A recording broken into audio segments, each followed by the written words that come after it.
Hello दोस्तों, good morning. आज हम लेकर आए हैं द हिंदू न्यूज़पेपर का कुछ मेन टॉपिक जिस पे हम लोग चर्चा करेंगे।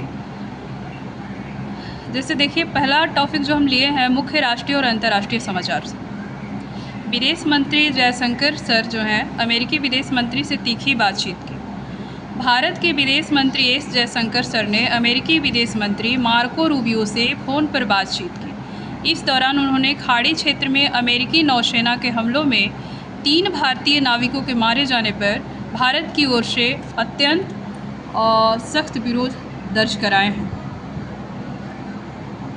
सेकंड न्यूज़ है पश्चिम एशिया में शांति समझौता। पाकिस्तान के प्रधानमंत्री शहबाज शरीफ के एक हालिया बयान के अनुसार अमेरिका और ईरान के बीच चल रहे लंबे कूटनीतिक और सैन्य तनाव को समाप्त करने के लिए दोनों पक्ष एक अंतिम समझौते के मसौदे पर सहमत हो गए। पॉइंट नंबर 3, पेपर लीक और बेरोजगारी के खिलाफ कांग्रेस का देशव्यापी आंदोलन। देखिए, लोकसभा में विपक्ष के नेता राहुल गांधी के नेतृत्व में कांग्रेस पार्टी ने देश में बढ़ते पेपर लीक मामलों और युवाओं की बेरोजगारी की समस्या के खिलाफ एक बड़े देशव्यापी आंदोलन और अभियान की घोषणा की है। नेक्स्ट पॉइंट है खुदरा महंगाई दर 16 महीने के उच्चतम स्तर पर। देश में मई महीने के दौरान खुदरा महंगाई दर बढ़कर 3.9% के स्तर पर पहुंच गई है, जो कि ठीक पिछले महीने यानी अप्रैल में 3.5% थी।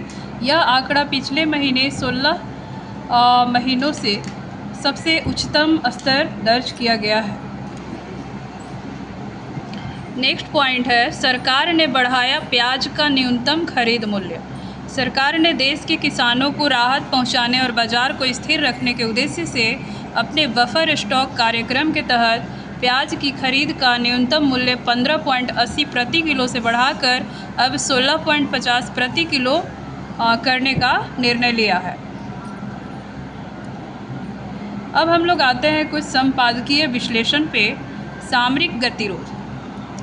अमेरिका और ईरान के मध्य जारी ताज़ा सैन्य व कूटनीतिक गतिरोध और इसके वैश्विक प्रभाव।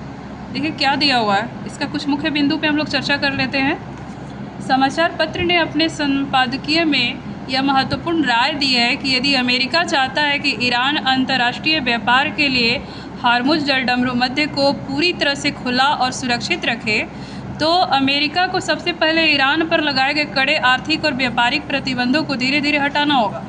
पश्चिम एशिया में अस्थायी और दीर्घकालिक शांति की स्थापना तभी संभव है जब दोनों ही महाशक्तियों और क्षेत्रीय देश एक दूसरे की संप्रभुता और आर्थिक हितों का सम्मान करेंगे।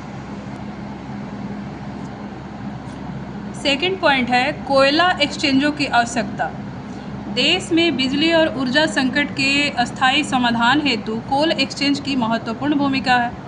इसमें देखिए, भारत के विभिन्न राज्यों में अक्सर कोयले की आपूर्ति बाधित होने के कारण गंभीर बिजली संकट की स्थिति उत्पन्न हो जाती है। संपादकीय में पुरजोर वकालत की गई है कि देश में एक व्यवस्थित और आधुनिक कोल एक्सचेंज की स्थापना की जानी चाहिए।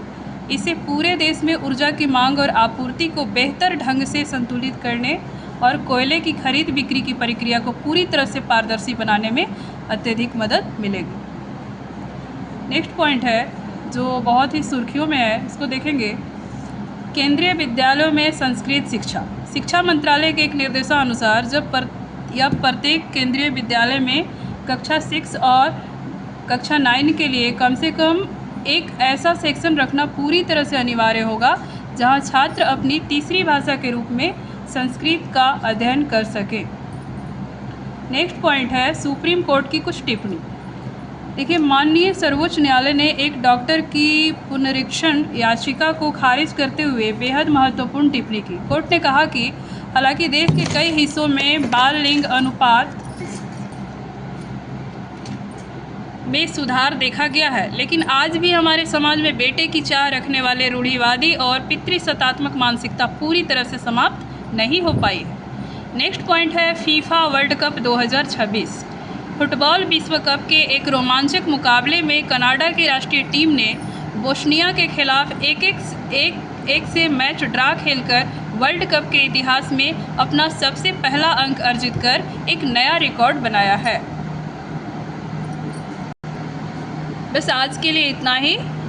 हम प्रतिदिन जो है लेकर के आएंगे द हिंदू न्यूज़पेपर का कुछ मुख्य पॉइंट। तो इसके लिए दोस्तों आप सभी हमारे चैनल को सब्सक्राइब करें, लाइक करें। धन्यवाद।